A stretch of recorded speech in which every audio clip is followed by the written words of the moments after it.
Grid છેતરપિંડી સામે દક્ષિણ ગુજરાતના જિલ્લાઓને જે ગામડાઓમાંથી હાઈ ટેન્શન લાઇન પસાર થનાર છે તે અંગે અસરગ્રસ્ત ખેડૂતોની એક અગત્યની બેઠક ઓલપાડ તાલુકાના મોરથાણ ગામે યોજાઈ હતી। આ બેઠકમાં ખેડૂત અગ્રણીઓ દ્વારા પ્રેરક ઉદ્બોધન કરવામાં આવ્યા હતા। આગામી 31મીએ કામરેજના ઘલા ખાતે બેઠક યોજવાની જાહેરાત કરવામાં આવી હતી અને ખેડૂત સમાજ ગુજરાત સુરત જિલ્લાની તમામ સહકારી મંડળીઓને સમર્થન આપવા માટેનો વિનંતી કરતો પત્ર આપવામાં આવશે,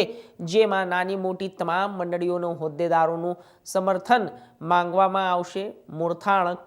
ખાતેની બેઠકમાં ઓલપાડ તાલુકાના અસરગ્રસ્ત ખેડૂતો ઉપસ્થિત રહ્યા હતા। બેઠકમાં મોટી સંખ્યામાં સરકારી શૈક્ષણિક સામાજિક આગેવાનો પણ હાજર રહ્યા હતા અને આ સૌ આગેવાનોએ પાવરગ્રીડ અને સરકારની ખેડૂત વિરોધી નીતિને વખોડી કાઢી હતી।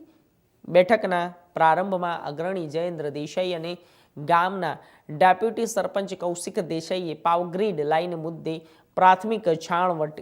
કરી ખેડૂતોને વધુ જોડાવવા અપીલ કરી હતી અને આ પ્રસંગે દક્ષિણ ગુજરાત ખેડૂત સમાજના પ્રમુખ રમેશ પટેલે પ્રેરક ઉદ્બોધન પણ કર્યું હતું।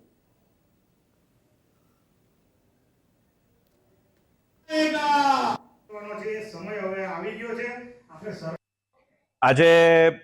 મોરથાણ ગામ જે ઓલપાડ તાલુકામાં આવેલું છે એમાં 765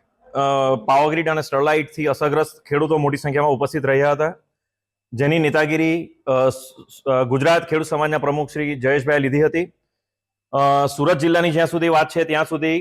કલેક્ટરે જે હુકમ કર્યો છે વળતર બાબતમાં અને જેને પાવરગ્રીડના અધિકારીઓ ઘોરીને પી ગયા છે કે ડિસ્ટ્રિક્ટ મેજિસ્ટ્રેટનો હુકમ હોવા છતાં એનાથી ઓછું વળતર આપીને ખેડૂતોને જે રીતના છેતરપિંડી કરી રહ્યા છે એના વિરોધમાં પટેલ પ્રમુખ ખેડૂત સમાજ ગુજરાત ખાવડાથી નવસારી પાવરગ્રીડ સુધી જે 765 કેવીની અદાણી અને અન્ય કંપનીઓની જે લાઈનો નાખવામાં આવનાર છે અને ઓલપાડની અંદર જે સબસ્ટેશન બાંધવાની વાત છે એને લઈને સમગ્ર દક્ષિણ ગુજરાતના ખેડૂતોને અસર થવાની છે, ખાસ કરીને સુરત જિલ્લાના ઓલપાડ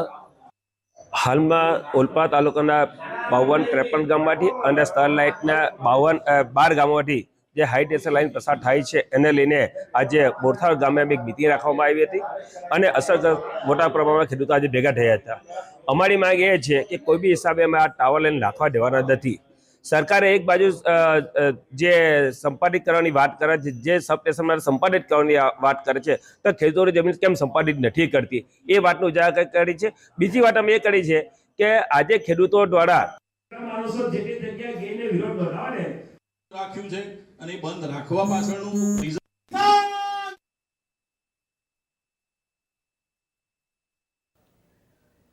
તો ગોત્રી પોલીસ સ્ટેશન દ્વારા વાસણા ગામ ખાતે આવેલી રાજારામ મોહન રાય સરકારી સ્કૂલ